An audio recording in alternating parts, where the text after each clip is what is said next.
Mas antes, Leãozinho, hoje, dia 22, né? Hoje, 22 de março, é considerado pela ONU aí o Dia Mundial da Água. E aí fica aquele grande alerta, né? O que a gente está fazendo no nosso dia a dia para preservar essa água? Para que a gente tenha esse recurso natural, que não é infinito, para as próximas gerações e com qualidade, né? Que isso também é um grande desafio, né, Leãozinho? Aquela torneirinha que fica com defeito, que fica pingando, aquele banho demorado, mas não, nem só isso, né? Tem todo o poder público que poderia também ajudar nessa grande missão. A gente vai conversar sobre isso com o Pedro Luiz Cortes, ele é geólogo e professor do Instituto de Energia e Ambiente da USP e está com a gente aqui via Skype. Tudo bem, meu querido? Seja bem-vindo. Olá. Boa tarde, Cristiane. Boa tarde, Leão. Prazer falar com vocês e com os telespectadores. Prazer é nosso também. Vamos, antes de mais nada, explicar para o pessoal de casa qual a importância da preservação dos mananciais e o que são os mananciais.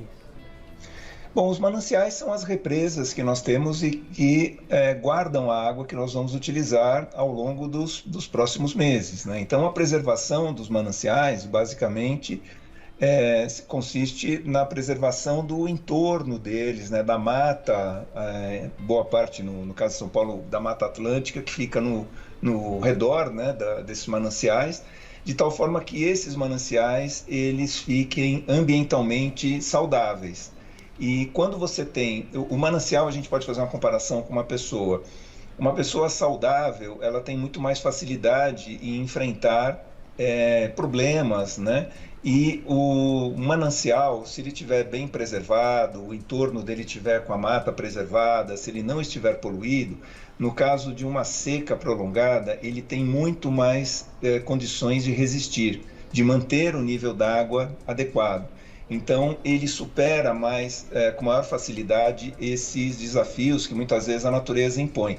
Mas, infelizmente, não é o caso de muitos mananciais que nós temos aqui na região metropolitana de São Paulo. Talvez o pior exemplo seja a represa de Guarapiranga, onde nós temos várias partes, né, da margem ocupadas irregularmente, com lançamento de esgoto. E veja, a água que nós consumimos, muitas vezes, ela está sendo poluída pelo esgoto. E isso aumenta, né, a dificuldade da Sabesp, no caso, em tratar esse esgoto.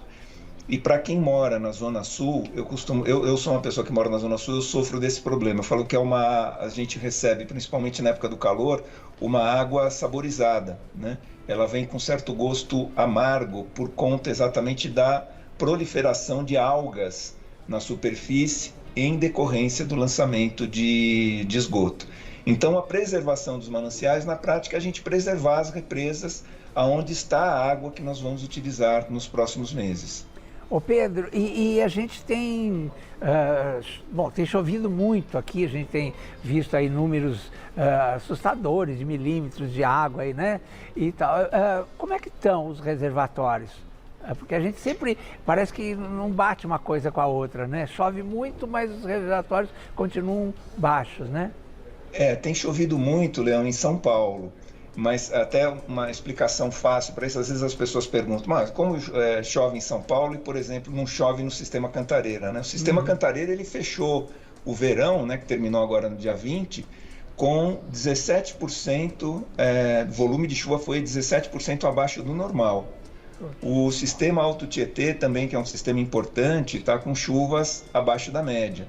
Para você ter ideia, há 2 anos o Sistema Cantareira estava com 67% do seu volume, o Alto Tietê estava com volume altíssimo. Hoje o Cantareira está com 45%, o Alto Tietê está com 50%. O que acontece? Vamos imaginar, São Paulo está no interior, vamos imaginar uma bacia e São Paulo a cidade de São Paulo, né, está na parte baixa dessa bacia, onde estão os rios Pinheiros, Tietê, Tamanduateí. E a Serra da Cantareira, Guarapiranga, está na borda dessa bacia, nas partes mais altas. Então, essa chuva que cai aqui em São Paulo, ela vai para o Rio Tietê, vai para o Rio Pinheiros, para o Tamanduateí e outros rios, né, que vão, no final, desaguar no Rio Pinheiros, que é extremamente poluído. Então, mesmo chovendo muito aqui na cidade de São Paulo, nós não temos condições de aproveitar essa água, porque ela acaba caindo nos rios que são muito poluídos. E aí, muitas vezes, a chuva ela não chega nessa parte alta da bacia, exatamente porque, no caso do Cantareira, a Serra da Cantareira ela funciona como uma espécie de paredão que impede a progressão dessas frentes frias, desviando essas frentes frias para o estado do Rio de Janeiro.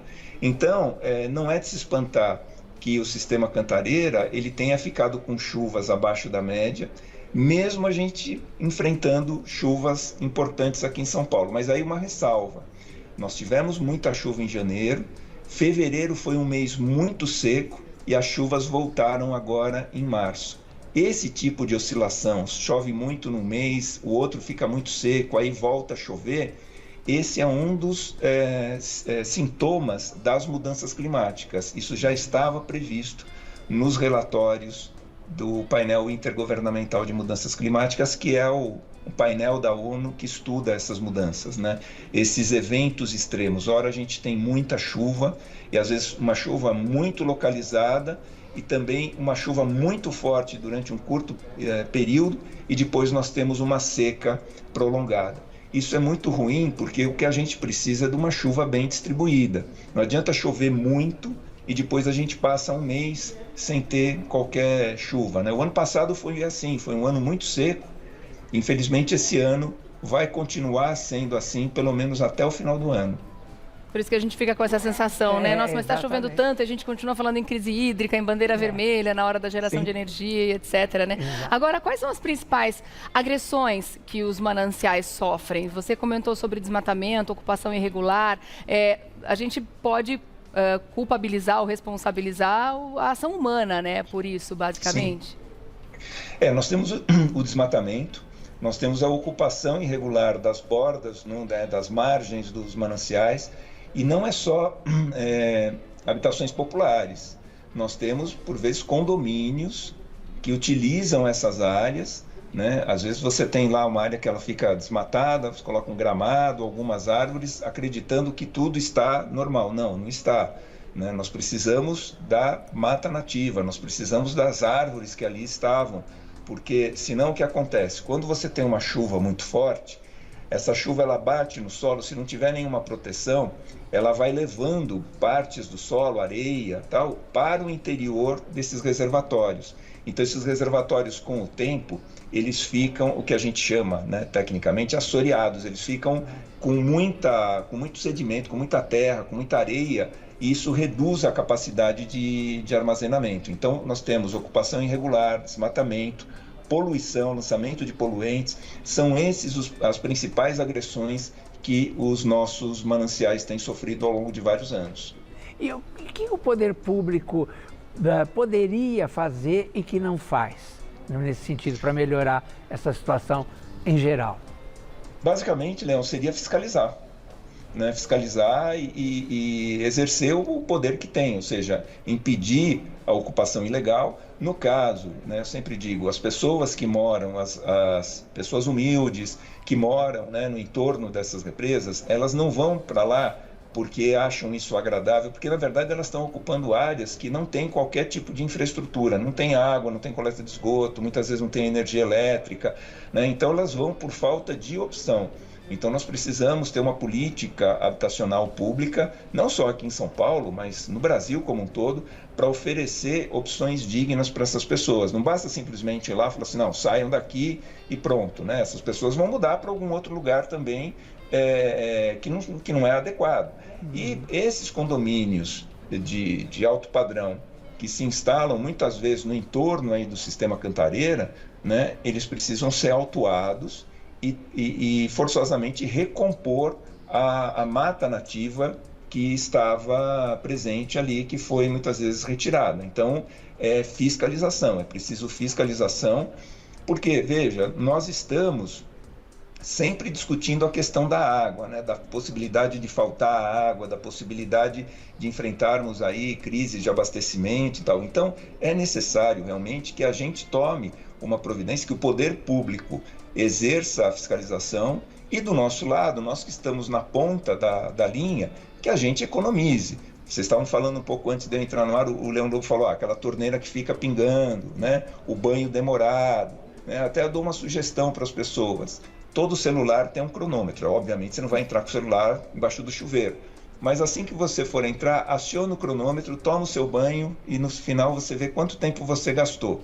Sempre dá para economizar, né? Dá para você economizar 1, 2 minutos, vai tentando reduzir o seu tempo de banho.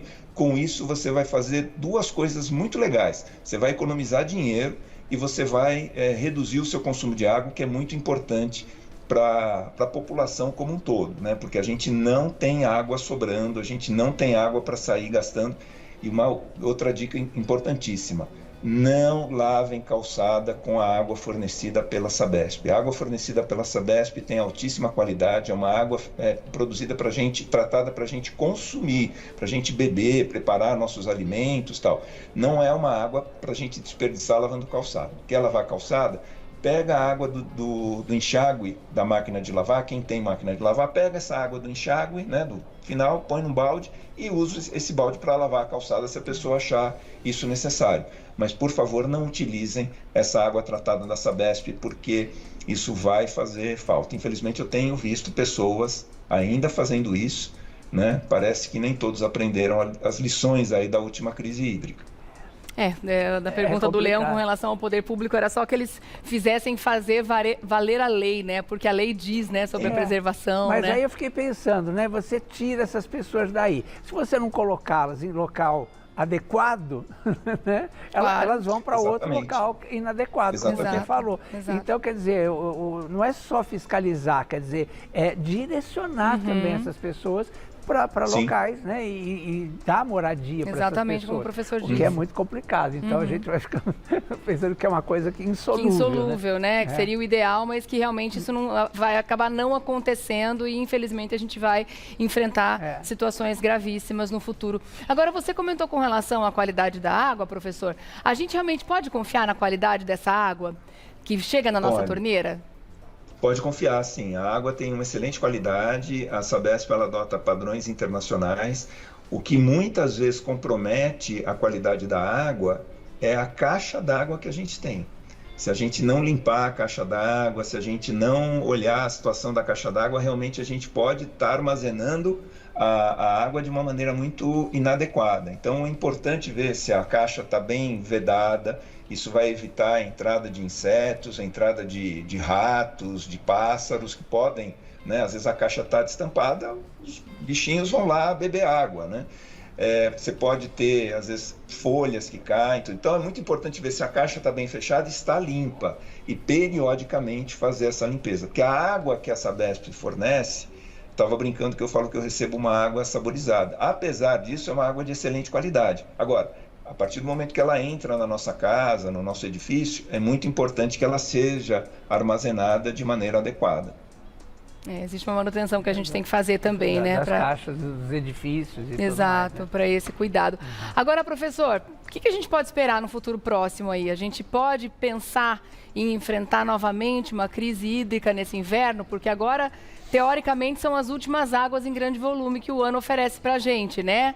Pelo menos antes do inverno. O que a gente pode esperar para os próximos meses com relação à água e com relação à geração de energia, que também depende dessa água? Então, em relação à água, né, o sistema Cantareira hoje ele está em torno de 45% do seu nível. O ideal seria que a gente entrasse no outono com 60%, ou seja, a gente está entrando com volume menor do que seria adequado.